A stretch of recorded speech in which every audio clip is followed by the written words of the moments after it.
सम्माननीय अध्यक्ष महोदय,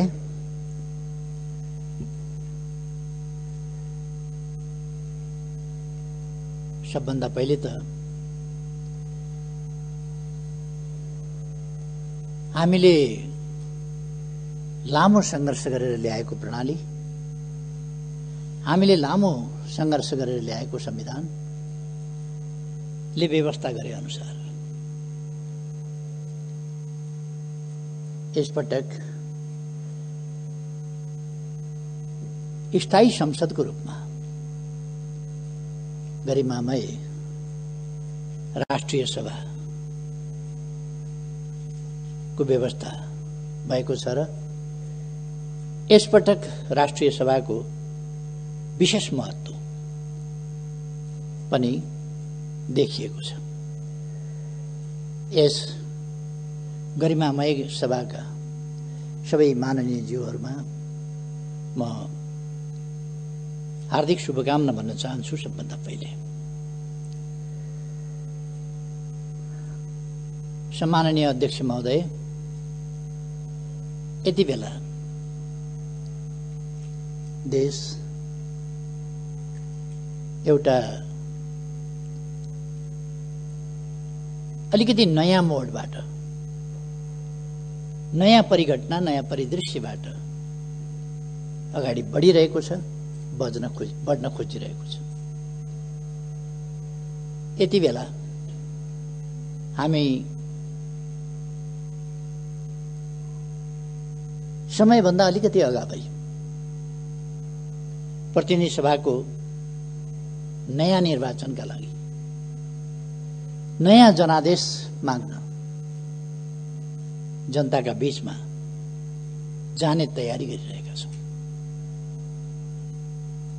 प्रतिनिधि सभा विघटन भएको छ र देश अब निर्वाचनतर्फ, आम निर्वाचनतर्फ, प्रतिनिधि सभाको निर्वाचनतर्फ उन्मुख भएको छ। हामीले सोचेका थियौं प्रतिनिधि सभा 5 वर्ष चल्नेछ र यसमा बिना विग्रह प्रतिनिधि सभाले आफूलाई लगातार देश र जनताको सेवामा, संविधानको रक्षा र कार्यान्वयनको सन्दर्भमा, संघीय लोकतान्त्रिक गणतन्त्रको रक्षा र कार्यान्वयनको सन्दर्भमा बिना व्यवधान काम गर्न पाउनेछ र हामी त्यसरी काम गरेर अगाडि जानेछौं भन्ने हामीले सोचेका थियौं। मैले पनि त्यही सोचेको थिएँ। असाधारण विश्वासका साथ, अत्यन्तै स्नेहपूर्वक हामीलाई जुन अभिभारा सुम्पिएका थिए, त्यस अभिभारालाई हामीले कर्तव्यनिष्ठताका साथ संविधान सम्मत ढंगले लोकतान्त्रिक प्रणालीका मूल्य, मान्यता र अभ्यासका सकारात्मक र उन्नत पक्षहरूलाई प्रयोग गरेर सरकार अघि बढिरहेको थियो। तर हामी सबैलाई थाहा छ, सरकारलाई काम गर्न दिने वातावरण बनेन, सरकारलाई काम गर्न नदिने, सरकारलाई काममा व्यवधान खडा गर्ने, जहिले पनि झमेला मात्रै सिर्जना गर्ने, केही व्यक्तिका व्यक्तिगत आकांक्षाहरू, महत्वाकांक्षाहरू र पदलोलुपता जस्ता कुराहरूले राष्ट्रिय राजनीतिलाई नै प्रदूषित गर्न खोज्ने, स्थिरता र स्थायित्वतर्फ देशलाई अघि बढ्न नदिएर राजनीतिलाई फेरि बहुमतलाई टुक्र्याउने बहुमतलाई खण्डित गर्ने, बहुमतलाई ध्वस्त पार्ने र फेरि अस्वस्थ, अनुचित, अलोकतान्त्रिक लेनदेन, गडजोड, जालझेल, टिक्रम, षड्यन्त्रबाट देशको राजनीतिलाई फेरि 6 महिनामा प्रधानमन्त्री फेरिने खालको अस्थिरतातर्फ धकेल्ने, काम हुन नपाउने, जोड घटाउ मोलतोल लेनदेनमै सरकारको समय बित्ने, संसदलाई प्रभावकारी ढंगले काम गर्न नदिने, कतिपय विधेयकहरू अड्काइदिने, सरकारले संसद समक्ष प्रस्तुत गरेका प्रस्ताव निर्णयार्थ प्रस्तुत पनि नगरिदिने र यो प्रणाली बेठिक भयो भन्ने निष्कर्ष निकाल्न खोज्ने, संविधान बेठिक भयो भन्ने निष्कर्ष निकाल्न खोज्ने, संघीय लोकतान्त्रिक गणतन्त्र चल्ने व्यवस्था होइन, यो चल्दैन भन्ने निष्कर्ष निकाल्न खोज्ने त्यस्ता प्रयासहरू भए। मैले धेरै प्रयास गरेँ, धेरै कोसिस गरेँ। वर्षक 5 वर्ष सरकार टिकोस्। स्थिरता र स्थायित्व भन्दा साधारणतया जनताले जे बुझ्छ, जनताको इच्छा थियो 5 वर्ष सरकार टिकोस्। 5 वर्ष सरकार टिकोस् भन्ने हो, सरकार परिवर्तन होस् भन्ने होइन जनताको इच्छा। अस्वस्थ ढंगले सरकार परिवर्तन हुनुलाई स्थायित्व र स्थिरता भनिदैन। लगभग 2/3 प्राप्त सरकार सञ्चालन गर्ने दलभित्रै चरम अस्वस्थताको स्थिति, त्यसले अत्यन्तै असहज वातावरण। मैले अस्ति केही आँकडाहरू निकाले, मलाई आफैलाई अचम्म लाग्यो। गएको वैशाख 13 गतेदेखि अस्ति पुष 4 गतेसम्मका बैठक हेर्दा गुटका बैठक, पार्टी विरुद्ध, पार्टीलाई कमजोर पार्ने, गुटमा विभाजित गर्ने त्यस्ता बैठकहरू मात्रै एउटै नेताको घरमा 280 वटा बैठक, वैशाख 13 गतेदेखि पुष 4 गतेसम्म 280 वटा बैठक बसेका रहेछन्। 35 वटा बैठक अन्यत्र बसेका रहेछन्। 2 जना 3 जनाका गुटगत भेटघाट आदिको गिन्ती नगरौँ, त्यस प्रकार भएका थिए र देशलाई अस्थिरतामा लान प्रयासहरू भए। त्यस्तो गर्नु किन परेको थियो? त्यसका पछाडि कुनै जेन्युन कुनै कारण छ? हामीले यस सरकारले विकास निर्माणका कामहरूलाई तीव्रताका साथ अगाडि बढाएको थियो। मैले भन्ने गरेको छु, अघिल्लो पल्ट शिलान्यास गरेर छोडेको रानी पोखरी, शिलान्यास गरेको इटा ढुङ्गामा लेउ लागिसकेका थियो, धुलोले पुरिने अवस्थामा थियो, केही पनि काम भएको थिएन, सिनको भाँचिएको थिएन। अहिले यस अवधिमा हामीले रानी पोखरी तयार गरेर त्यसको उद्घाटन पनि गर्यौं। 7 लाख घरहरू, भूकम्पबाट क्षतिग्रस्त घरहरू, 7 लाख घरहरू निर्माण गरेर जनतामा वितरण गरियो। विभिन्न ऐतिहासिक, सांस्कृतिक सम्पदाहरू, धरोहरहरूको पुनर्निर्माण भयो र लगभग ठूलो प्रतिशतमा निर्माणको काम सम्पन्न भएको छ। केही ढिलो हुने कामहरू खोप्न पर्ने, उस्तै सामग्री तयार गर्नुपर्ने, कालीगढहरूको अभाव, तिनलाई तालिम दिनुपर्ने जस्ता कुराहरूले गर्दा केही ढिलो हुनु बेग्लै कुरा हो। नत्र काम तीव्र गतिका साथ अगाडि बढेको छ र त्यो साथीहरूले अनुमान गर्नुभएको छ, देख्नु भएको छ। अनुमान भन्दा पनि तपाईहरुले अनुभव गर्नुभएको छ, त्यो देख्नु भएको छ।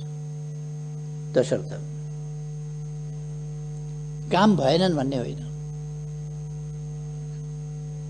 धरहरा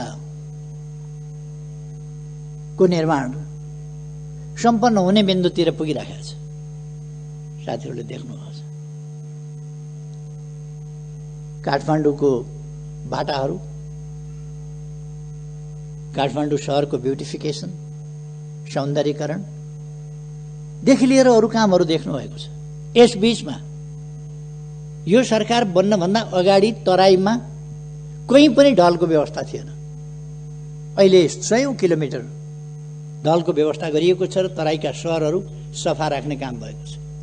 विराटनगर, जनकपुर, अनेक सहरहरूमा ढलको कामहरू विस्तार भएको छ। गएको आर्थिक वर्षमा मात्रै लगभग 6000 हेक्टर जमिनमा थप सिँचाइको प्रबन्ध भएको छ। विद्युतीकरण 92% भन्दा बढी विद्युतीकरण भएको छ विभिन्न ढङ्गले। सडकहरू गएको एक आर्थिक वर्षको कुरा गर्ने हो भने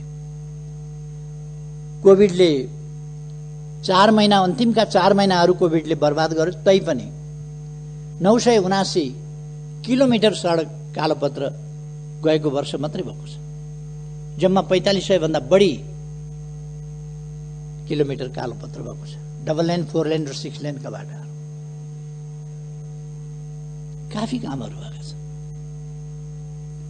कृषिको आधुनिकीकरणको सम्बन्धमा, व्यावसायिकीकरणको सम्बन्धमा कामहरू भएका छन्। त्यसलाई कार्यान्वयन गर्नका लागि विभिन्न देशहरूसँग हामीले सम्झौताहरू गरेका छौँ। त्यसको आधुनिकीकरण, कृषिको आधुनिकीकरणको सम्बन्धमा अहिले केही दिन अगाडि मात्रै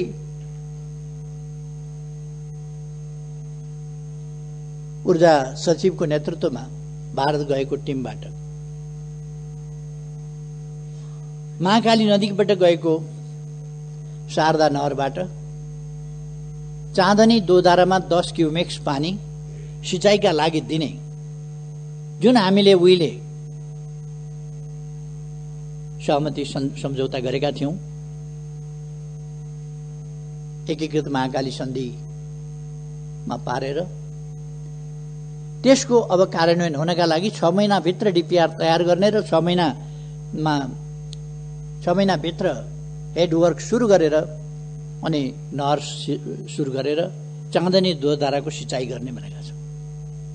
त्यहाँ हामीले चाँदनी दोधारामै सुखा बन्दरगाहको व्यवस्था गरेका छौँ। सुदूरपश्चिममा हामीले दैजीमा औद्योगिक क्षेत्र, बाँकीको कोलपुर भन्दा माथि 9 बस्तामा औद्योगिक क्षेत्र, यस्ता थुप्रै औद्योगिक क्षेत्रहरू हरेक प्रदेशमा औद्योगिक क्षेत्रहरूको विस्तार र निर्माण त्यो गरिएको छ। यी कुरा सबैलाई थाहा छ। शिक्षाको क्षेत्रमा, स्वास्थ्यका क्षेत्रमा कति प्रगति भएको छ भन्ने कुरा सबै साथीहरूलाई थाहा छ।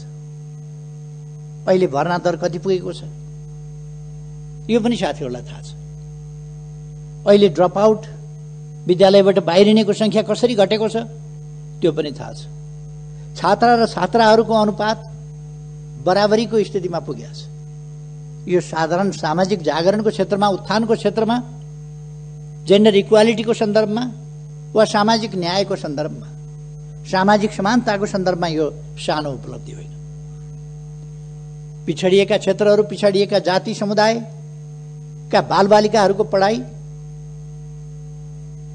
यसमा के परिवर्तन आएको छ र त्यस सम्बन्धमा सरकारले के गरेको छ भन्ने कुरा सबैलाई थाहा छ। देख्न सबैले देखेको छ, देखेर पनि नदेखे झैं गर्नु वा देखियो भने छोप्न सकिएन भने देखिन्छ भनेर अर्कोतिर मुन्टो फर्काएर हिँड्नु बेग्लै कुरा हो, अनि केही पनि गरेन भन्नु बेग्लै कुरा हो। तर कामहरू भएका छन्, असाधारण ढङ्गले काम भएको छ, ऐतिहासिक ढङ्गले काम भएको छ, द्रुततर गतिमा काम भएको छ। यसरी काम नेपालमा यसभन्दा अगाडि कहिले पनि भएको थिएन। तथ्यहरूले बताउँछ, आँकडाहरूले बताउँछ, त्यसरी काम भएको छ। मैले चाँदनी दोधाराको सिँचाइ त्यसको हामीले बन्दोबस्त गरेका छौँ। अरू पञ्चेश्वर परियोजना कार्यान्वयनका लागि आम रूपमा सहमति भएको छ। अब एउटा मात्रै मुद्दामा छलफल भइरहेको छ, त्यो लोअर शारदा। लोअर शारदामा अगाडिदेखि भारतले बाँध बाँधेर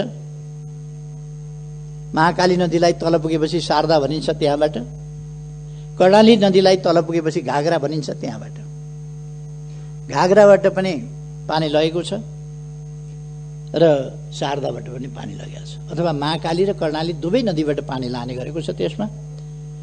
र त्यसलाई उसले अग्राधिकार आफ्नो हुनुपर्छ। हामीले पहिले तल्लो तटीय राष्ट्रको पहिलेको प्रयोगलाई मान्यता दिने त्यो हक हामीले पाउनुपर्छ भनेर भारतले भनिरहेको छ र हामी त्यसको असर के पर्छ भन्ने कुराहरूको छलफल गरिरहेका छौँ। यो एउटा छलफलको विषय चलिरहेको छ। अरू विषयहरू लगभग मूल विषयहरू टुङ्गिएका छन्। तसर्थ हामी विभिन्न ढङ्गले अगाडि बढेका छौँ। कतिपय मानिसहरूले मलाई सोध्ने गर्छन्, तपाईँ प्रधानमन्त्री भएपछि भारतसँगको सम्बन्धमा व्यापक छलफल किन हुन्छ, बेसरी बहस किन हुन्छ, तपाईँ प्रधानमन्त्री भएपछि नै किन हुन्छ? म प्रधानमन्त्री भएपछि नै किन हुन्छ भने म भारतसँग साँचो अर्थमा मित्रता गर्न चाहन्छु, मित्रता बढाउन चाहन्छु, मित्रतालाई सही अर्थमा गहिराईमा पुर्याउन चाहन्छु, व्यापक बनाउन चाहन्छु, उचाइमा लान चाहन्छु, नयाँ उचाइमा पुर्याउन चाहन्छु। त्यो असमानताका आधारमा हुँदैन, सोभरेन इक्वालिटीका आधारमा नै दुई देशका बीचको सम्बन्ध सुदृढ हुने हो, वास्तवमा मनदेखिको मित्रता हुने हो। हाम्रो भूभाग हामीले प्राप्त नगरेर हडपिएको छ भने, भूभाग हडपिएको छ भन्ने थाहा छ, बोल्न नसक्ने, अनि सम्बन्ध राम्रै छ भन्ने, भित्रभित्र मन कुड्याउने, बाहिर बाहिर सम्बन्ध राम्रै छ भन्ने, त्यस्तो होइन। जहाँनेरि समस्या छ, सीमा सम्बन्धी समस्या छ भने त्यो मित्र राष्ट्रसँग हामीले खुलस्त छलफल गर्नुपर्छ, कुरा गर्नुपर्छ, हाम्रा समस्याहरू राख्नुपर्छ, हाम्रा अडानहरू राख्नुपर्छ, हाम्रा न्यायोचित तर्कहरू, हाम्रा भनाइहरू हामीले प्रस्तुत गर्नुपर्छ र त्यो न्यायोचित भनाइ हामीले पूरा गराउने प्रयास गर्नुपर्छ। त्यसकारण छलफल हुन्छ। 1928 देखि शारदा क्यानलबाट, शारदा नहरबाट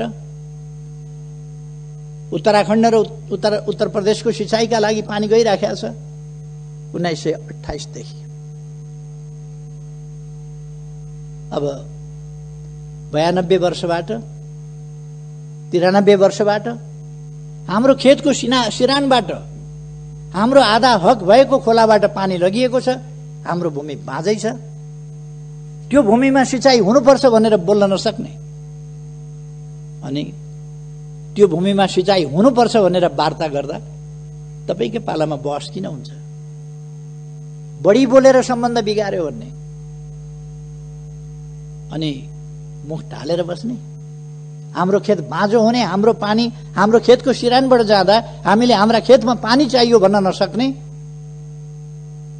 अनि सुमधुर सम्बन्धका लागि चुप लागेर बस्नुपर्छ भन्ने, खेत बाँझै राख्ने, मौका मिले राष्ट्रवादका ठूला गफ पनि गर्ने, यो खालका कुराहरू अन्त्य गर्नका लागि हामीले मित्रतापूर्ण ढङ्गले कुराहरू अगाडि बढाएका छौँ र सफलता पनि प्राप्त गरेका छौँ। केही मानिसहरूलाई लागेको थियो हाम्रो भूभाग सामेल गरेर दोधारा चाँदनी, के अरे लिम्पियाधुरा, लिपुलेख र कालापानी हाम्रा भूभाग सामेल गरेर नक्सा प्रकाशन गरेपछि अब सम्बन्धहरू बिग्रिन्छन्, बिग्रिए भनेर बिग्रिँदैन। हामीले अर्काको भूमि क्लेम गर्यौं भने, अर्काको भूमिमा दाबी गर्यौं भने सम्बन्ध बिग्रिन्छ। हाम्रो भूमिमा, सही भूमिमा दाबी गर्यौं भने, सुगौली सन्धिबाट हामीले प्राप्त गरेको त्योभन्दा उताको त हामीले छोड्नु पर्यो। त्योभन्दा अगाडि कुमाउँ गढवालसम्म हाम्रो थियो। तर सुगौली सन्धि हामीले गरेपछि महाकाली पूर्वको मात्रै हाम्रो भूभाग भयो। 1816 देखि। त्यही पनि त्यसपछि 146 वर्षसम्म हामीले त्यसलाई भोगचलन गरिरहेका थियौं। 146 वर्षसम्म भोगचलन गरेका थियौं। तर गत 58 वर्षदेखि हाम्रो भूभाग भारत र चीनको लडाईँका बेला भारतीय फौज कालापानीमा आएर बसेपछि नेपालका शासकहरूले बोल्न सकेनन्। लिपुलेख र लेम्पियाधुरा त्यसको पारिपट्टि पर्यो, कालापानीमा फौज छ। त्यसो भएर हामीले सुगौली सन्धि भन्दा पछि 146 वर्षसम्म हामीले उपभोग गरेको हाम्रो भूभाग हाम्रो नक्साबाट पनि गायब गरिएको थियो। त्यसकारण हामीले हाम्रो नक्सामा सामेल गर्यौं, संविधानमा राख्यौं र अब तत्सम्बन्धमा मित्रतापूर्ण ढंगले प्रमाण तथ्यका आधारमा छलफल हुँदैछ र हामी त्यो भूभाग कायम गरेर छोड्छौं। हाम्रो स्वामित्वमा, हाम्रो अधीनमा, नक्सामा मात्रै होइन, व्यवहारमा हाम्रो भूमि हामी कायम गरेर छोड्छौं। कतिलाई त्यसले छटपटी भयो। नक्सा छापियो, भूभाग सामेल गरेर, आफ्नो वास्तविक भूमि सामेल गरेर नक्सा छापियो। त्यो नक्सा छापिएपछि संविधान संशोधन भयो। हाम्रो निशान छापमा त्यसलाई सामेल गरियो, संविधानको अंग बनाइयो। यी सबै कुराले कतिपयलाई छटपटी हो। पहिलो पल्ट संविधान जारी गर्न पहल गरे बापत, संविधान दृढतापूर्वक जारी गर्न अगुवाई गरे बापत, त्यस बापत लगाइएको नाकाबन्दीको दृढतापूर्वक सामना गरे बापत, एउटा देश बेष्टित नेपाललाई अर्कोतिरबाट पनि यातायात र पारवहनको सन्धि गरेर भूपरिवेष्टित होइन, भूजडित देशको रूपमा परिवर्तन गरेपछि, माथि उठाएपछि, उत्तरी सिमानाका पनि थुप्रै नाकाहरू खोलेर हाम्रो उत्तरी क्षेत्रको जनजीवनलाई सहज सरल बनाउने अभियान सुरु गरेपछि, यस्ता थुप्रै कामहरू भएपछि हामीले रेल, पानी जहाज, जलमार्ग आदि समेतको उपभोग गर्ने भएपछि, संसद भवन पनि बनाउँछु भनेपछि, मन्त्री क्वार्टर पनि पुरानो भयो त्यसलाई पनि व्यवस्थित गर्छु भनेपछि, सांसद क्वार्टरहरू पनि बनाउँछु भनेपछि, सभा हलहरू पनि काठमाडौँमा बनाउँछु भनेपछि, लुम्बिनीमा बेग्लै परिवर्तन ल्याउँछु भनेपछि, लुम्बिनीमा 5000 अट्ने ध्यान केन्द्र र सभा हल निर्माण गर्छु भनेपछि, लुम्बिनीको उराट लाग्दो सिसौ गाडीलाई एउटा बगैँचाको रूपमा परिणत गर्छु, बुद्ध भूमिको रूपमा भनेपछि, लुम्बिनीको एयरपोर्ट शीघ्र तयार गरेर त्यसलाई एउटा बुद्ध मार्गीहरूको, बुद्ध धर्मावलम्बीहरूको र अरूको समेत पर्यटकहरूको एउटा महत्त्वपूर्ण आगमन स्थलको रूपमा विकास गरेपछि, राजमार्गबाट सदरमुकाम र सीमासम्म 6 लेनका बाटाहरू, कहीँ 4 लेनका बाटाहरू निर्माण गर्ने भनेपछि, शहरीकरणको अभियानलाई तीव्र गतिका साथ अगाडि बढाएपछि, जनताका सुविधाका निम्ति अनेक कामहरू गरेपछि, आत्तिएर त्यस बेला पनि त्यो सही गठबन्धन तोडेर अर्कातिर हाम फाल्ने काम भएको थियो र त्यो सरकार ढाल्न पर्ने कारण कसैले बताओस्। त्यो सरकार ढाल्न पर्ने उचित कारण के थियो? थियो कारण सही नसक्नु भएको विकास निर्माणले गर्दा देशले छलाङ मारेकोले गर्दा भन्दा क्रमभङ्ग त भएको थियो नि, छलाङ त मारेको थियो नि, तर त्यसले महाविपत्तितिर देशलाई लगेको थिएन। त्यसकारण आपद पर्यो र त्यो सरकार ढालिएको थियो। यसपल्ट पनि विकास निर्माणका कामहरू तीव्रताका साथ हुँदैछन्। तातो पानी बाटो बन्दैछ केरुङतिर, अब टनेल बाटो पनि जाने, टनेल मार्गको पनि सर्वे भइरहेको छ। टनेल मार्गबाट पनि हामी केरुङ जान्छौँ र 1 घण्टाभित्र अब चिनिया बोर्डरमा जान्छौँ। कुनै पनि समयमा आवागमन अवरुद्ध नहुने किमाथाङ्गाको बाटो हामी तयार गर्दैछौँ। ओलाङसुङ गोलाको बाटो हामी तयार गर्दैछौँ। महाकाली करिडरको बाटो हामी तयारी गर्दैछौँ। महाकालीको पुल तपाईहरुले हेर्नुभएको होला, निर्माण भइसक्न लागेको छ, आधाभन्दा बढी निर्माण भइसकेको छ। स्ल्याबहरू हाल्ने सबै अलिकति केही कामहरू बाँकी छ, त्यो पनि तयार हुन लागेको छ। झोलुङ्गे पुलले विस्थापित गर्ने तुइनहरूलाई टायरबाट तर्न पर्ने, दुःखद स्थितिको अन्त्य गर्ने, तुइनबाट तर्न पर्ने महाकालीको स्थितिलाई अन्त्य गर्नका लागि त्यहाँ पुलहरू बनेका छन्। अनि छटपटी हो, के भनेर आलोचना गर्ने होला, के भनेर होच्याउने होला, उपलब्धिहरूलाई के भनेर ओझ्यालमा पार्ने होला,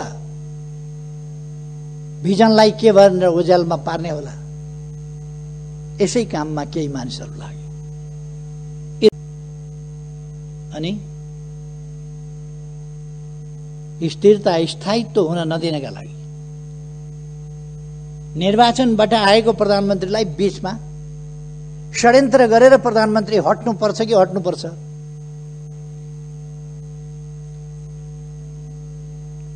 म धेरै केही नभनौँ, मैले नै दिएका अवसरहरूको दुरुपयोग गरेर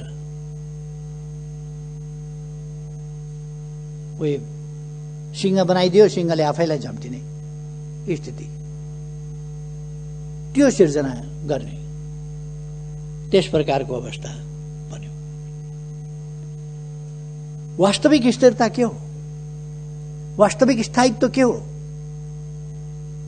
कथम कदाचित सरकार बन्न सकेन भने संविधानले स्थिरता 5 वर्षमा चुनाव गर्नेलाई मात्रै भनेको छैन। संविधानले सरकार बन्न सकेन भने तत्काल चुनावमा जाने व्यवस्था गरेको छ संविधानको धारा 76 को साथले। तत्काल चुनावमा जाने व्यवस्था गरेको छ। सरकार बनेन भने, बहुमत कसैको आएन भने, 2 वा 2 भन्दा बढी दलहरू मिलेर सरकार बनेन भने,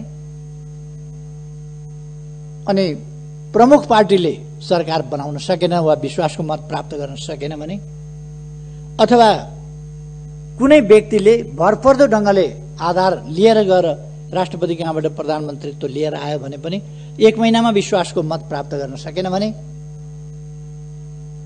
उनले प्रधानमन्त्रीले अल्पमतको मात्रै होइन, अल्पमतकोले पनि, एउटा इन्डिभिजुअल प्रधानमन्त्रीले पनि, पार्टी बिनाको पनि हुन सक्छ, एउटा व्यक्ति सांसदले, दलको नेताले होइन, व्यक्ति सांसदले पनि यदि विश्वासको मत प्राप्त गर्न सकेन भने उसको सिफारिसमा राष्ट्रपतिद्वारा संसद विघटन हुन्छ र नयाँ प्रतिनिधि सभा निर्वाचनका लागि मिति तोकिन्छ, नयाँ मिति तोकिन्छ संविधानको धारा 76 को साथ। त्यसकारण चुनाव हुनु अस्थिरता होइन, अस्थिरता संविधान कार्यान्वयन सही ढंगले हुनु नहुनु हो। संवैधानिक बाटोबाट जाँदाखेरि अस्थिरता बनिदैन। अस्थिरता त्यति बेला हुन्छ बाह्य शक्तिको इशारामा, बाह्य शक्तिको स्वार्थमा जब देशका शक्तिहरू गोटी बन्न थाल्छन् र राष्ट्रिय राजनीतिलाई अस्थिरतातर्फ धकेल्न थाल्छन्, अस्वस्थतातर्फ धकेल्न थाल्छन्, विकास निर्माणका काममा व्यवधान पुर्याउन थाल्छन् र निर्वाचित प्रधानमन्त्रीलाई काम गर्न नदिने, अप्ठ्यारो पार्ने स्थितिमा जान थाल्छन् र त्यस्तो स्थितिमा निरीह हुनुपर्ने स्थिति आउँछ। परिवर्तन उनीहरूले गर्न सक्छन्, हो त्यस्तो स्थिति स्थायित्वको स्थिति होइन, स्थिरताको स्थिति होइन। अहिले स्थिरताको स्थिति हो, कसैले पनि प्रधानमन्त्री हटाउन सकेन, चाहेर पनि हटाउन सकेन। यो स्थिरताको स्थिति हो, स्थायित्वको स्थिति हो। कसैले चाहेर पनि फेरबदल गर्न सकेन। यो स्थिरता र स्थायित्वको स्थिति हो। कतिको भनाइ हुन सक्छ केपी ओलीले सडकको अध्यक्ष फलानालाई छोडिदिएको भएदेखि भइहाल्थ्यो भनेर। किन छोडिदिने त्यो थाहा छैन। किन छोड्ने, कसलाई छोड्ने? यो दान हो र कमण्डलु थाप्ने बित्तिकै लौ भन्न दिने? यो मोहर सिक्का हो प्रधानमन्त्रीको जिम्मेवारी भनेको। यो जनताले सुम्पिएको अभिभारा हो, जो जुनसुकैलाई, जस्तोसुकैलाई, जुनसुकै विधिबाट सुम्पन सकिँदैन। त्यसकारण मैले बडो भारी मनका साथ 5 वर्ष राम्रै चलाउन पाएको भए हुन्थ्यो, तर अस्वस्थ गतिविधिका साथ कोही अध्यक्ष छोड बनाएको छ, कोही के बनाएको छ, प्रायोजित अनेक लगानीका सञ्चार माध्यमहरू प्रयोग गरेका छ। केही त्यस्तै खालका बुद्धिजीवीहरूको एउटा झुण्डलाई प्रयोग गरेका छ र देशमा अस्थिरता फिजाउने प्रयास, साझा प्रयास ती भइरहेको छ।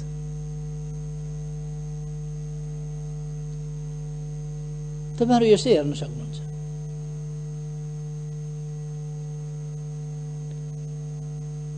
सञ्चार माध्यमहरूमा हेर्न सक्नुहुन्छ। विशाल सभाहरूको फोटो उसले छाप्दैन। एउटा अखबारले विशाल जनसभाको फोटो छाप्दैन।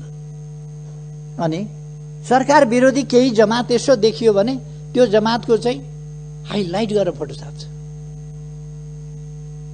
सबै देखिएको छ नि। यो अस्थिरता प्रयास गर्ने, अस्थिरता सिर्जना गर्ने प्रयास हो, जसलाई प्रतिनिधि सभा विघटनबाट रोकिएको छ र ताजा जनादेशमा गएर ताजा जनादेशबाट देशलाई स्थिरता, स्थायित्व, लोकतान्त्रिक विधि पद्धति प्रणालीलाई सुदृढ ढंगले, फंक्सनेबल बनाउने ढंगले अगाडि बढाउने त्यो अभ्यासमा लगिएको छ। कतिले गैर जिम्मेवार भन्ने अभिव्यक्ति दिएको मैले सुनेको छु। के हो जिम्मेवार भनेको? शब्दको अर्थ हुन्छ कि हुँदैन? डिक्सनरी पल्टाएर हेरे पनि हुन्छ नि शब्द के भन्छ। गैर जिम्मेवार भनेको के हो? मैले बिल्कुल जिम्मेवारी बोधका साथ यो लोकतन्त्र ल्याउन नेपाली जनताले जति बलिदान गरेको छ, जति हण्डर ठोकर खाएको छ, जति पसिना बगाएको छ, जति यातना सहेको छ, जति क्षति बेहोरेको छ, त्यो सबै बलिदान र क्षतिहरूको हिसाब गरेर, देखेर, हेरेर त्यसका उपलब्धिहरूको रक्षा गर्नुपर्छ। त्यसका उपलब्धिहरूलाई खेर जान दिनु हुँदैन। केही पद लोलुप मान्छेहरूका आत्मकेन्द्रित स्वार्थी क्रियाकलापहरूलाई हावी हुन दिएर देशमा लोकतन्त्रलाई डिरेल गर्न दिनु हुँदैन। सही बाटोबाट, सही मार्गबाट अन्यत्र जान दिनु हुँदैन भनेर नै प्रतिनिधि सभा विघटन गर्नु पर्यो। गैर जिम्मेवार कसरी हो? के हो गैर जिम्मेवार भने? बिल्कुल जिम्मेवारीका साथ, कर्तव्य बोधका साथ यो काम गरियो। निर्वाचनमा जाउँ, कतिपयले भने केपी ओलीको लोकप्रियताको ग्राफ जिरोमा झर्यो। जिरोमा झरेछ कि माइनसमा गएछ कि प्लसमा गएछ? निर्वाचनमा हेरौँ न। अब गफ फिट्ने दिन गए। अब गफ फिटेर हुँदैन। अब मैदानमा मैले कतिपय ठाउँमा बोल्दाखेरि भन्ने गरेको छु। यो रेस्लिङ खेल्दाखेरि त्यो रेस्लरहरू कहिले कहिले खुब आफ्नो फुर्ती देखाउँछ।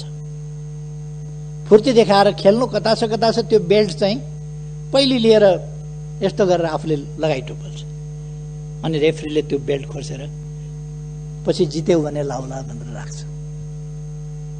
खेलै नखेलिकन थुप्रै रेस्लरहरू देखिए रिङमा नचढ्दैखेरि बेल्ट लगाउने। अब मैदान घोषणा गरिएको छ, रिङ तयार भएको छ, रिङमा आउनुहोस्, त्यहाँ जितेर अनि लगाउनुहोस् न रेस्लिङको बेल्ट। खुट्टा किन कामेको? निर्वाचन भन्ने बित्तिकै सातो किन गएको? जनताका बीचमा जाने भन्ने बित्तिकै, ताजा जनादेश लिने भन्ने बित्तिकै अन्त कहीँ जाने भनेको त होइन नि। अरू कुनै प्रभुका चरणमा जाने भनेको त होइन नि। जनताका शरणमा जाने भनेको, जनताका बीचमा जाने भनेको, नेपाली जनताको अभिमत लिने भनेको। केपी ओलीले गल्ती गरेको रहेछ भने नेपाली जनताले त्यसको दण्ड देला। नेपाली जनताका बीचमा गएर केपी ओलीलाई दण्ड दिन अपिल गर्नुहोस् न, तपाईहरु जानुहोस्, जसलाई चित्त बुझ्या छ। तपाईहरुलाई जनताले ती जवाफ दिएर पठाउनेछ। हामी अन्तर्राष्ट्रिय सम्बन्धको क्षेत्रमा पनि सफलतापूर्वक अगाडि बढिरहेका छौं। हाम्रा दुई छिमेकी मित्र राष्ट्रहरूसँगको हाम्रो सम्बन्ध गहिरो, सबल र सुदृढ बनाएका छौं। हामीले नयाँ उचाइमा पुर्याएका छौं। हामीले उपलब्धिका साथ उचाइमा पुर्याएका छौं। हामीले र हाम्रा मैत्रीपूर्ण संवादहरू अगाडि बढिरहेका छन्। समस्या समाधानको दिशामा अगाडि बढिरहेका छन्। उपलब्धिका साथ अगाडि बढिरहेका छन् र हामी कहीं कतै समस्याहरू देखा परे भने तिनको संवादबाट, वार्ताको माध्यमबाट समाधान गरिरहेका छौं। अनि कुरा लगाएर हुँदैन, काम गरेर हुन्छ। कुरा फिटेर हुँदैन, काम काटेर हुन्छ। अब त्यसकारण म कुरा फिट्ने मित्रहरूलाई भन्न चाहन्छु, काममा तुलना गरौं। कुनै पनि समयका कुनै पनि सरकार, कसैको पनि नेतृत्वको सरकार भन्दा, कुनै पनि अवधिको भन्दा यति बेलाका कामहरूको तीव्रता। अहिले कोभिड-19 छ, फेरि पनि हामीले कोभिड-19 लाई बसिरहेका छौं। कोभिड-19 लाई हामीले जनतामा जागरण फैलाएर, चेतना फैलाएर, सामाजिक दूरी कायम गर्न आग्रह गरेर, हात धुन, अनिवार्य हात धुन आह्वान गरेर, मास्क लगाउन आग्रह गरेर र विभिन्न जडीबुटी जन्य कुराहरूको प्रयोग गर्न, तातो पानीले घाँटी नाक मुख सफा गर्न सिकाएर कोभिडको सामना गरिरहेका छौं। र कोभिड एकपल्ट वात्तै बढेको देखिए पनि फेरि कोभिड कम हुँदै गएको छ। हामी अब भ्याक्सिन ल्याउने तयारीमा छौं। छिटै भ्याक्सिन ल्याउँछौं र भ्याक्सिन ल्याइसकेपछि कोभिडको ठूलो समस्या रहँदैन। कोभिडको समस्या हामी समाधान गर्छौं। मैले कोभिड सुरु हुने बित्तिकै भने सबभन्दा महत्त्वपूर्ण यस सरकारलाई नेपाली जनताको ज्यान छ। नेपाली जनताको जीवन सबभन्दा महत्त्वपूर्ण कुरा हो। सबभन्दा महत्त्वपूर्ण जीवन सुरक्षा पहिलो कुरा हो, पहिलो कर्तव्य हो सरकारको। हामी त्यसै गरी काम गर्छौं। र हामीले त्यस मूल मन्त्रलाई नै ध्यानमा राखेर जनताको जीवन रक्षा, निशुल्क स्वास्थ्य उपचार, भविष्यका लागि हामीले के गरेका छौं त्यो साथीहरूले देख्नु भएको छ, सुन्नु भएको छ, थाहा पाउनु भएको छ। एकै दिन हामीले 396 अस्पतालहरू शिलान्यास गर्ने कार्यक्रम राखेका थियौं। तर विभिन्न कारणले अर्को दिन गर्नु पर्यो, केही ठाउँहरूमा तयारी नपुगेर 309 स्थानमा एकै दिन 309 स्थानमा हामीले शिलान्यास गर्यौं अस्पतालहरू। नेपालको इतिहासमा यस्तो रेकर्ड खोज्नुहुन्छ? एक दिनमा होइन, वर्ष दिनमा 309 अस्पताल शिलान्यास भएको कुनै वर्ष देखाउनुहुन्छ? तर अहिलेको सरकार एकै दिनमा 309 अस्पताल शिलान्यास गर्छ। 1 वर्षमा कसैले गरेको थियो? अनि यी कुराहरू त गर्न भएन। अनि जनताले नबुझ्ने, जनताका सरकार नभएका विधि पद्धति के बुझ्ने जनताले? पद्धति न पद्धति लाउन हुन्छ न पद्धति खाना हुन्छ। बिचारा जनतालाई सुनाइदिएछ विधि पद्धति। रोजगारीका कुरा गरौँ, गरिबी हटाउने कुरा गरौँ, खानाका कुरा गरौँ, वस्त्रका कुरा गरौँ, आवासका कुरा गरौँ, छोराछोरी पढाउने कुरा गरौँ, बिरामी हुँदा उपचार गराउने कुरा गरौँ, जनताका अधिकारका कुरा गरौँ, समानताका कुरा गरौँ, हिमाल पहाड तराई सबै क्षेत्रको उत्थानका कुरा गरौँ, पूर्व पश्चिम मेची महाकाली सबै ठाउँको उत्थानका कुरा गरौँ, सबै जातिका सबै भाषा बोल्ने, सबै आस्था विश्वासका जनता, सबै पेशा व्यवसायका जनताको उत्थानको कुरा गरौँ।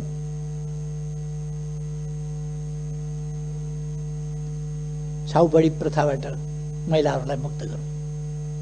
समानताका अधिकारतर्फ, महिला सशक्तिकरणको बाटोबाट, महिला शिक्षाको बाटोबाट, सामाजिकरणको बाटोबाट, सहभागिताको बाटोबाट महिलाहरूको आत्मविकास, क्षमता र आत्मविश्वास विकास गर्दै सहभागिता वृद्धि गरौँ। अनि मात्रै हामी देश विकास गर्न सक्छौँ।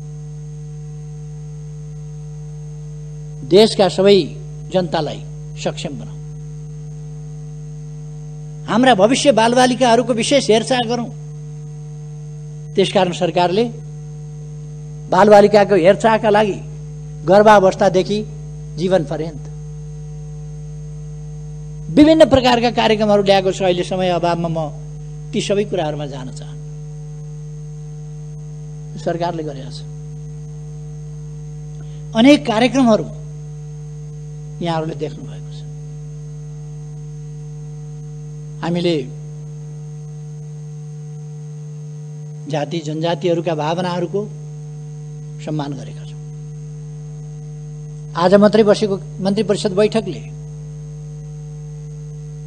माघीको दिनलाई एउटा राष्ट्रिय उत्सवको रूपमा मनाउन, माघीको दिन सार्वजनिक बिदा दिने निर्णय गरेको छ। यो खाली थारू जातिको लागि मात्रै होइन, अरू अनेक जात जातिहरूका लागि माघे संक्रान्ति सबैले मनाउँछ र थारू जातिका लागि, अरू कतिपय जातिहरूका लागि यो विशेष चाड हो, विशेष पर्व हो। त्यसकारण हामीले माघीको बिदा गर्न गएका छौँ। अथवा जनताको भावनाप्रति, जनताका समस्याप्रति, जनताको आस्थाप्रति यो सरकार अत्यन्तै संवेदनशील छ, सजग छ र त्यसमा क्रियाशील पनि छ। तसर्थ म आग्रह गर्न चाहन्छु, कुनै भ्रममा पर्नुपर्ने जरुरी छैन। केही आरोपहरू मान्छेहरूले उछालेका छन्, यो विघटन असंवैधानिक छ भनेर, संविधान विपरीत छ भनेर। त्यस्ता मान्छेहरूलाई म संविधान राम्ररी पढ्न सुझाव दिन चाहन्छु।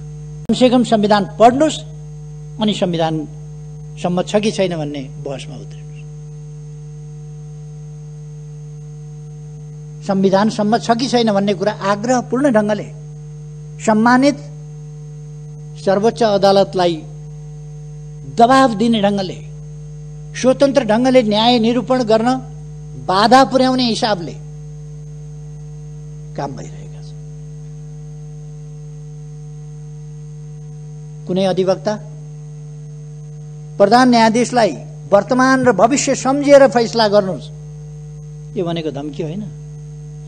वर्तमान र भविष्य सम्झिएर फैसला गर्नुहोस् प्रधान न्यायाधीशलाई भन्ने एउटा वकिलले। अराजकताको पनि हद हुन्छ। केही वर्ष न्यायालयमा जागिर खाने बित्तिकै अहिले पनि आफै न्यायालयमा छु भने जस्तो गरेर केही पूर्व न्यायमूर्तिहरू कस्तो न्याय दिनुभएछ उहाँहरूले आफ्ना समयमा भन्ने मलाई अचम्म लाग्छ। कस्तो न्याय दिनुभयो होला? सडकमा ओर्लिएर न्यायालयलाई, स्वतन्त्र न्यायालयलाई उहाँहरू ललकारिरहनु भएको छ। यस्तो हुन्छ, यस्तो हुँदैन। के सर्वोच्च अदालतमा वकालत नपढिकन पुग्नुभएको छ मान्छे? बिना अनुभव पुग्नुभएको छ मान्छे?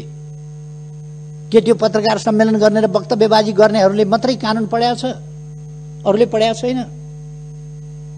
उहाँहरूले दबाब दिने मनसायले काम गर्नुभएको छ। राजनीतिक पक्षधारताको हिसाबले काम गर्नुभएको छ।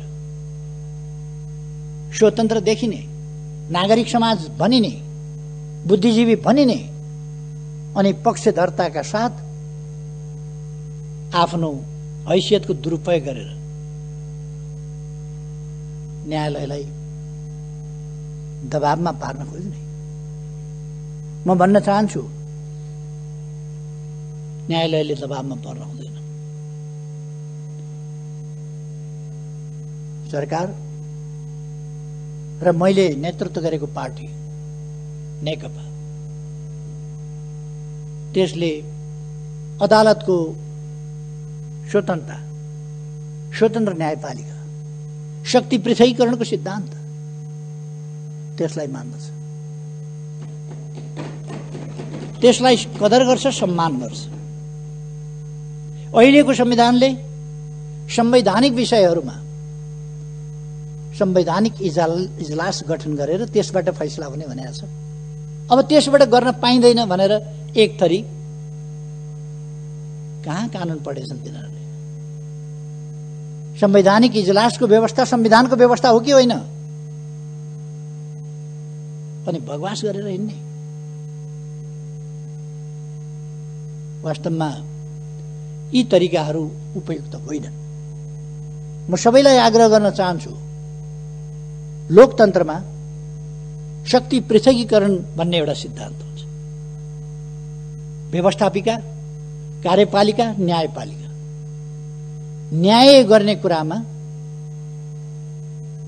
वकालतनामा गरेका वकिलहरूले, वकालतनामा भरेका वकिलहरूले बहस गर्नु, अदालतले मागेका, अदालतका सहयोगीको रूपमा मागेका एमिकस क्युरीले बहस गर्नु, सरकारी वकिलले बहस गर्नु, स्वतन्त्र अधिवक्ताहरूले बहस गर्नु एउटा कुरा हुन्छ। तर त्योभन्दा पृथक ढङ्गले अदालतलाई दबाब दिने खालका कुराहरू मान्छे नै हुँदैन। अझ सडकबाट फैसला गर्ने, प्रतिनिधि सभा विघटन भयो, मुद्दा हाल्न जाने, विघटन भएको छैन हामी प्रतिनिधि सभा बस्छौं पनि भन्दै गर्ने, सडकमा जान्छौं पनि भन्दै गर्ने, अदालत जान्छौं पनि भन्दै गर्ने। किन यस्तो परिस्थिति आयो होला? यो अवस्था किन आयो होला? म अध्यक्ष महोदय यस गरिमामय सदनलाई जानकारी गराउन चाहन्छु।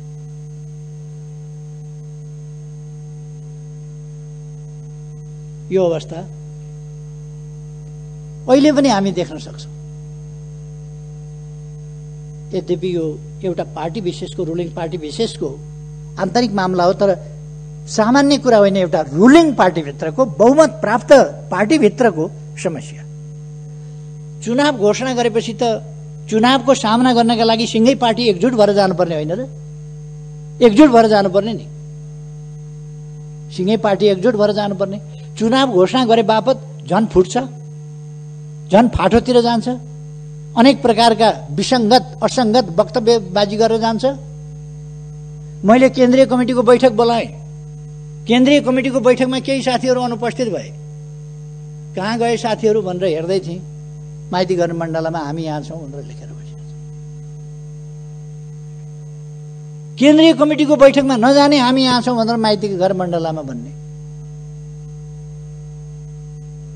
केन्द्रीय कमिटिको बैठकमा किन नजानु भएको? अर्को दिन हेरेको पार्टीको नाम, पार्टीको चुनाव चिन्ह सूर्य, पार्टीको झण्डा, लोगो, छाप, अरूलाई नदिनु होला हामी हौं भनेर कार्की ब्याङ्केटबाट पत्र पठाइएछ निर्वाचन आयोगमा। म नेकपाको कुरा गर्दैछु, नेकपाको, कार्की ब्याङ्केटको होइन, जसको प्रथम अध्यक्ष म हुँ।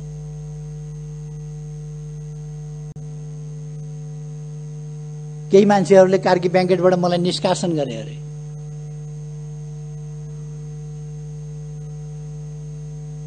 तपाईहरुको संयमलाई म धन्यवाद भन्छु। तपाईहरु कोही पनि त्यो कुरा सुनेर खितका छोडेर हाँस्नु भएको छैन। माइतीघर मण्डलाबाट, कार्की बैंकेटबाट प्रथम अध्यक्षलाई पार्टीको बैठकमा नआएर त्यहाँबाट उछिटिएर कतातिर गएर निष्कासन गर्यौं भन्ने कुरा जति हास्यास्पद के हुन्छ। हामीसँग बहुमत छ भन्नुभएछ। वरिपरि तमासा हेर्न आएका मान्छेहरूलाई यसो हेर्नुभयो होला, केन्द्रीय कमिटी भन्दा धेर देख्नुभयो होला, हामीसँग बहुमत छ भन्नुभयो। बहुमत केलाई भनिन्छ? 5 जनाको कमिटी छ भने 3 जनाले निर्णय गर्न सक्छन्, तर कमिटीको बैठकमा बाहिरै अन्तै निर्णय हुँदैन। हामी 3 जना त हो नि, 3 जनाले गरेपछि भइहाल्छ भनेर यही अभ्यास पार्टीभित्र चलाउन खोजियो। 5 जना भेला हुने अगेनाका डिरमा, 5 जना भेला हुने विवान्ता, 5 जना भेला हुने अर्को अर्याल होटल, 5 जना भेला हुने खुमलटार, कोटेश्वर, कहाँ अनि त्यहाँबाट भन्ने हामीले यो निर्णय गर्यौं। 5 जना भेला हुँदैमा निर्णय हुँदैन, बैठकमा आएर 5 जनाले निर्णय गर्दा निर्णय हुन्छ। अन्तै बहुमत हुने होइन। बैठकमा आउनुस्, बैठकमा प्रमाणित गर्नुस्। बैठकमा प्रमाणित गरेको भए, बैठकमा आएर छलफल गरेर प्रमाणित गरेको भए हुन्थ्यो। यो अराजकता। त्यसकारण यो अहिले फेरि अर्को पत्र उहाँहरूले पठाउनु भयो निर्वाचन आयोगमा। अरु केही पनि भएको छैन। हामीले चिन्ह सिन्हको केही दाबी गरेका छैन। अस्ति अरूलाई नदिनुस्, हाम्रै हो भनेर भन्नुभएको थियो, पत्र पठाउनु भएको थियो। अहिले अस्ति फेरि पत्र पठाउनु भएछ। हामीले केपी ओलीलाई पार्टीबाट निकाल्यौं, अरु केही पनि भएको छैन है, जस्ता तस्तै छ, हामीले चिन्ह सिन्ह केही मागेका छैन। कति बेरको कुरा के हो, कति बेरको कुरा के हो, एकछिनपछि एउटा, एकछिनपछि अर्को। संसद विघटन भइसकेपछि 3:30 बजे अविश्वास दर्ता गर्न रन्थनिएका केही मान्छेहरू आइपुगेछन्। अविश्वास प्रस्ताव दर्ता गर्न 3:30 बजे संसद विघटन भइसक्यो, कहाँको अविश्वास ल्याएको भनेर सचिवालयले भनेपछि भन्न पनि लाज मर्दो। हाम्रो सभामुखले घुँडामा राखेर 10:40 मै म कहाँ ल्याएका थिए यो निवेदन भनेर प्रमाणीकरण गर्नुभएछ। संसदीय प्रणालीकै हुर्मत लिने खालको यो लज्जाबोध हुने कुरा हो। एउटा स्पिकरले दुःखका साथ भन्नुपर्छ, यस्तो झुटो प्रमाणीकरण गर्नुहुन्छ। उहाँले आइन्दा यस्ता गल्तीहरूबाट जोगिनुपर्छ, यस्ता गल्ती सच्याउनुपर्छ। उहाँले यस्तो गल्तीहरू गर्नु हुँदैन। सचिवालयले यस कुरालाई स्पष्ट पार्नका निम्ति सचिवालयमा 3:30 बजे मात्रै यो प्रस्ताव ल्याइएको हो भनेर वक्तव्य जारी गर्नु पर्यो। लज्जाको कुरो होइन। कुनै पनि संसदीय प्रणालीमा यस्तो खालको चाहिँ जाल जेल हुँदैन। जाल जेलमा लोकतन्त्र हुने होइन, फस्टाउने होइन, टिक्ने होइन। लोकतन्त्र भनेको जाल जेलको प्रणाली होइन, धोकाको प्रणाली होइन। लोकतन्त्र भनेको पारदर्शिता, स्वच्छताको प्रणाली हो। अब संसद पुनर्स्थापना हुन्छ कि भन्ने एउटा हल्ला चलाइरहेको छ। 64% लगभग को प्रतिनिधित्व गर्ने सर्वसम्मत दलको नेता प्रधानमन्त्रीको हैसियतमा मैले यदि यही प्रतिनिधि सभा यसै गरी सञ्चालन गरिरहने हो भने यो सरकारले काम गर्ने वातावरण पनि नपाउने भयो र गतिसाथ देशको हितमा, जनताको हितमा विकास निर्माणका कामहरू अगाडि बढाउने काममा पनि गति लिन सक्ने भएन। त्यसकारण राष्ट्रको समय बर्बाद हुन दिनु हुँदैन भनेर झण्डै 2/3 बहुमत सहितको प्रधानमन्त्रीले विघटनको सिफारिस गरेर विघटन भइसकेपछि अब विकल्प कहाँनिर छ? 64% मसँग छ, त्यसको सर्वसम्मत दलको नेता म हुँ। जतिपल्ट घुमाए पनि, जतिपल्ट घुमे पनि त्यही 36% बाँकी रहन्छ होइन र? 36%, 51% कहिले हुन्छ र? अनि विकल्प छ? यथार्थ विकल्प चाहियो। मनगढन्ते विकल्पले हुँदैन। यथार्थ विकल्प, संसदको बनावटको विकल्प, संसदको बनावटमा 64% सर्वसम्मत दलको नेता म हो र त्यस हैसियतमा प्रधानमन्त्री हो र मैले चलाउन नसकिने र विघटन गर्ने सिफारिस गरिसकेपछि अर्को विकल्प छैन। अब विघटन भइसकेपछि हामी मिलेर चलाउँथ्यौं भनेर अनेक थरी तत्त्वहरू निस्किनु। यहाँ त बहुमत प्राप्त दलले नै, अरू अप्सन छैनन्। त्यसभन्दा पछिका संविधानको धारा 76 को 1 अनुसारको यो सरकार हो। 2 को अप्सन आउँदै आएन। 1 ले सरकार बनायो, 2 अप्सन आएन, 3 आएन, 4 आएन, 5 आएन, सिद्धियो। अब 7 ले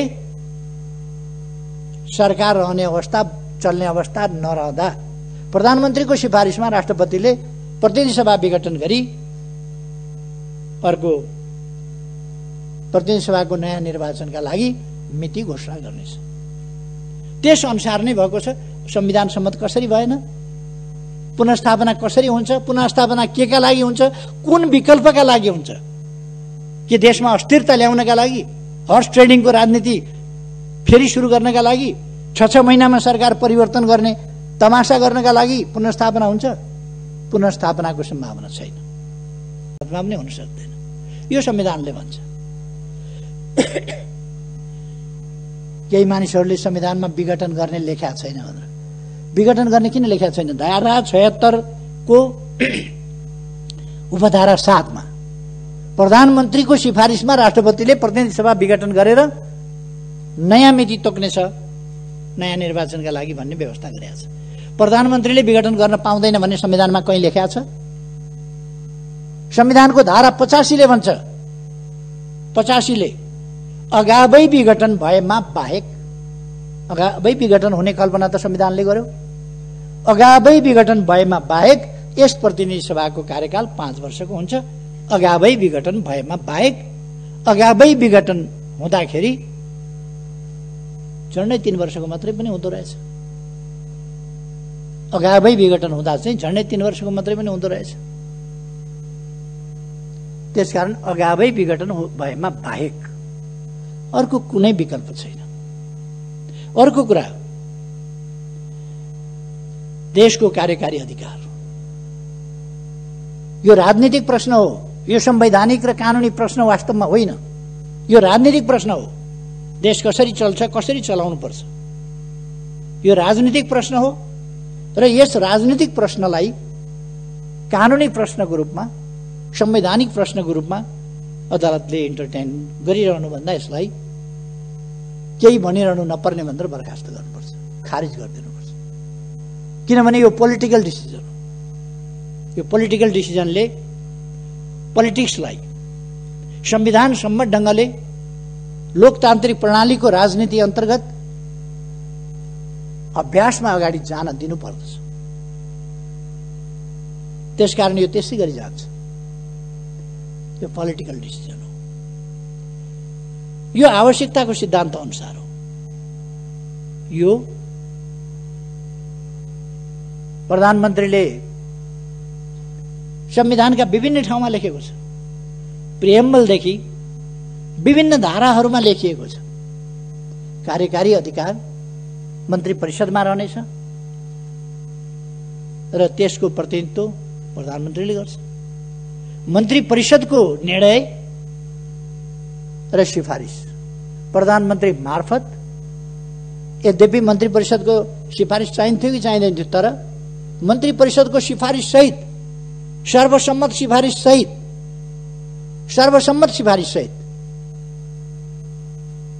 केही साथीहरूले कतिको उपयुक्त हुन्छ यो विघटन, उपयुक्त होला नहोला, अलिकति छलफल मन्त्री परिषदमा 1-2 जना साथीहरूले उठाउनु भएको थियो। मैले त्यसलाई स्पष्ट पारेपछि साथीहरू सन्तुष्ट हुनुभएको थियो र सर्वसम्मतिले विघटन भएको थियो, सिफारिस भएको थियो। सिफारिस भइसकेपछि र विघटन भइसकेपछि कुन नेताले कसलाई तान्यो, कसको स्वार्थ कता गाँसियो, कसको स्वार्थमा धक्का पर्यो, त्यो बेग्लै कुरा हो। त्यसर्थ यो मन्त्री परिषदको सर्वसम्मत निर्णयका आधारमा प्रधानमन्त्रीद्वारा गरिएको सिफारिसमा राष्ट्रपतिद्वारा भएको विघटन। राष्ट्रपतिको अधिकार र कर्तव्य के हो? हामीले सम्मानित राष्ट्रपति बनेका छौँ। हामीले राष्ट्रपतिमा धेरै अधिकार दिएका छैनौँ, केही अधिकार मात्र दिएका छौँ। यस संस्था वा यस निकाय वा व्यक्तिले गरेको सिफारिस भनेर तोकिएकोमा बाहेक अन्यत्र सबै काम कारबाही राष्ट्रपतिले मन्त्री परिषद र प्रधानमन्त्रीको सिफारिसमा गर्नेछ। प्रधानमन्त्रीको सिफारिसमा राष्ट्रपतिले गर्नुपर्छ। त्यो कानुन सम्मत छ कि छैन, उपयुक्त छ कि छैन, संविधान सम्मत छ कि छैन, त्यसको जिम्मेवारी प्रधानमन्त्रीले लिन्छ, राष्ट्रपतिले होइन। प्रधानमन्त्रीको सिफारिस राष्ट्रपतिले अनुमोदन गर्नुपर्छ। नेपालका कानुनविद, केही कानुनविदहरूमाथि दया लागेर आउँछ। केही दुर्मुखाहरू गणतन्त्रको सर्वोच्च संस्था, राष्ट्रको गरिमामय सर्वोच्च संस्थाको मान मर्यादामा तुलेका छन्। तिनीहरू गणतन्त्र विरोधी हुन्। तिनीहरू जनताका छोराछोरी उच्च ठाउँमा पुगेको देख्न चाहँदैनन्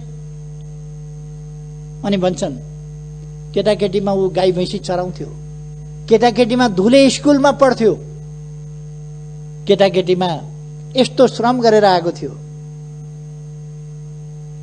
केटाकेटीमा डेस्क बेन्च पनि नभएका स्कुलमा पढेका थियो। उनीहरूको दिमागमा के छ भने सामन्तवाद। उनीहरूको दिमागमा दरबार हाई स्कुल, त्रिचन्द्र कलेज उहिले उहिले ती मात्रै थिए नि, त्यसमा पढेको हुनुपर्ने, अथवा दार्जिलिङको सेन्ट जोसेफ पढेको हुनुपर्ने, अथवा अक्सफोर्ड र अरू विश्वविद्यालय पढेका हुनुपर्ने, घाँस दाउरा गरेर उठेको हुन नहुने, गरिबको छोराछोरी माथि उठेको हुन नहुने, गरिबको छोराछोरी सांसद हुने, माननीय, गाउँको जमिनदारले पनि माननीय भन्नुपर्ने गरिबको छोराछोरीलाई। यस्तो व्यवस्था हुन्छ भन्ने तिनका दिमागमा छ। त्यसकारण गरिबका छोराछोरी माननीय भनेको उनीहरूलाई चित्त बुझ्दैन, मन पोल्छ। गरिबका छोराछोरी सम्माननीय भनेको उनीहरूलाई पोल्छ मन। उनीहरूलाई बेलायतको हाउस अफ लर्ड्स जस्तो लर्ड्स मात्रै हुनुपर्ने विभिन्न ठाउँमा यी कमन्सहरू कसरी भए, यी घाँस दाउरा गरेर हुर्किएकाहरू कसरी भए, गाई बाछा गरेर हुर्किएकाहरू कसरी भए, खेतबारी गरेर हुर्किएकाहरू कसरी भए, खाली खुट्टा पैदल हिँडेर पढेकाहरू कसरी भए, माथिल्लो ओहदामा तिनका मन पोल्छ। ती आफै पनि त्यस्तै हुन् भने पनि तिनको सामन्तवादी चिन्तन त्यसले दिँदैन। अर्को कुरा, समाज, मानव समाज भनेको सभ्य समाज हो, चेतनशील मर्यादित समाज हो। त्यहाँ संस्थाहरूको, सम्मानित संस्थाहरूको, यसै त कसैलाई पनि अपमान गर्नु, गाली बेइज्जत गर्नु हाम्रो सभ्यताभित्र पर्दैन। अझ हाम्रो सभ्यता यत्र नार्यस्तु पूज्यन्ते रमन्ते तत्र देवतावाला सभ्यता हो। जहाँ नारीहरूको पूजा हुन्छ त्यहाँ देवताहरू रमाउँछ। हाम्रो सभ्यता अनेक विदुषीहरूको सभ्यता हो। हाम्रो सभ्यता वीराङ्गनाहरूको सभ्यता हो। हाम्रो सभ्यता मातृदेवो भव, आमा वा महिलाहरू देवी देवता तुल्य छन् भन्ने हो। अब त्यो सभ्यतामाथि हमला भइरहेको छ। केही हण्डीखोर तत्त्वहरूले हाम्रो सभ्यतामाथि हमला गरिरहेका छन्, हाम्रो शिष्ट समाजमाथि हमला गरिरहेछन्, समाजको शिष्टतामाथि हमला गरिरहेका छन्, हाम्रा विभिन्न सम्मानित संस्थाहरूमाथि हमला गरिरहेका छन्। र यो एउटा असभ्य, असहिष्णु, त्यस्तो समाज निर्माण गर्ने अथवा हाम्रो सभ्य समाजका मूल्यहरूलाई ध्वस्त पार्ने प्रयास गरिरहेका छन्। त्यस कुराबाट हामी सजग हुनुपर्दछ र हामीले जनतालाई पनि सजग गराउनु जरुरी।